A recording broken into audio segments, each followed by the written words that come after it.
Hey guys, I wanted to, at some point in time, just tell you a little story. I am going to start incorporating stories. I run into a lot of cool stuff when I'm working with horses, so I wanted to start sharing some of those stories with you guys, and I'm going to call it Stories from the Field, just because when I'm out and about doing stuff with horses, a lot of cool stuff happens. And I find that I tell these stories a lot when I'm doing my 2-day clinics, but I know that some of you aren't able to make it to the 2-day clinics, so I want to make sure that you just kind of hear these cool things that happen.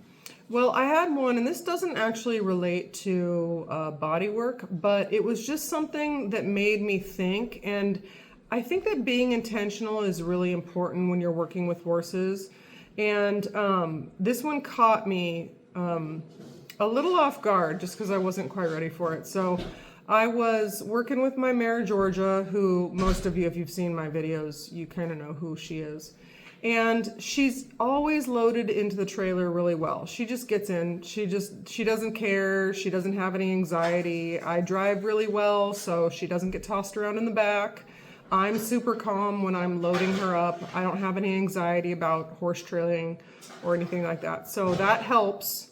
But she always gets in the trailer really well. And so I was loading her up like I always do. And you know the end piece on the trailer that's like rubber so they don't knock their shins on it? Well, you can stand on that, but you know, it's like that wide sticking out.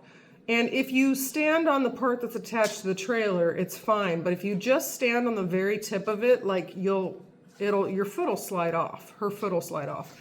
She's never done that before, but I was loading her up and she put her front 2 feet in like she always does. And then she just stepped on the very edge of it. And I go, Georgia, right when she did that. And then she stepped down and caught herself and then stepped into the trailer. Okay, not a huge big deal, but you know, in the 6 years I've owned her or something like that, she's never done that. And I was just like, Georgia, come on, like, let's not start doing stuff like that. That's how horses get hurt. And so she got in and didn't have a problem. We got to our destination, which was a working equitation clinic, unloaded fine, not an issue. And then when I was going to load her back up after we were done, she stepped on that end piece again and like slipped down.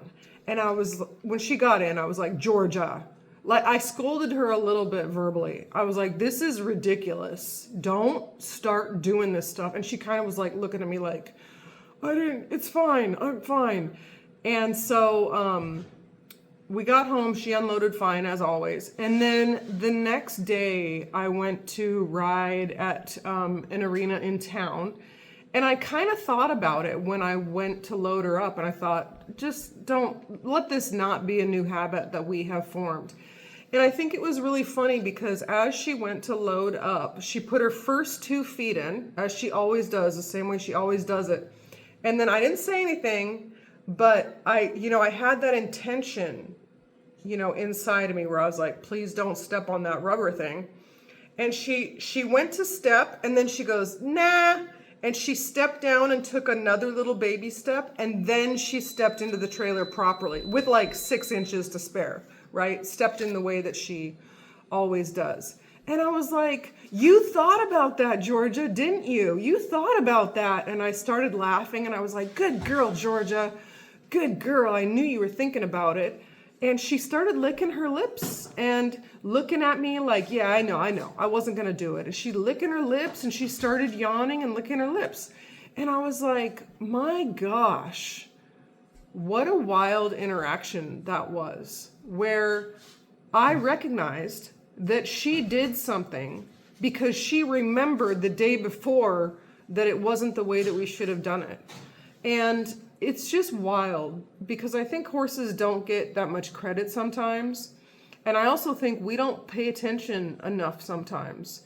And then another thing it made me think about is how we talk to our horses. So I know people that are always calling their horses names, and they might be like, oh, it doesn't matter. They don't know what that name is. But there's an intention behind your voice in the way that you're talking.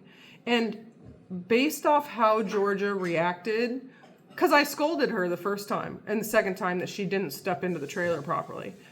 And then you could see her, she kind of went, no. And then she fixed herself and then stepped back in properly the last time.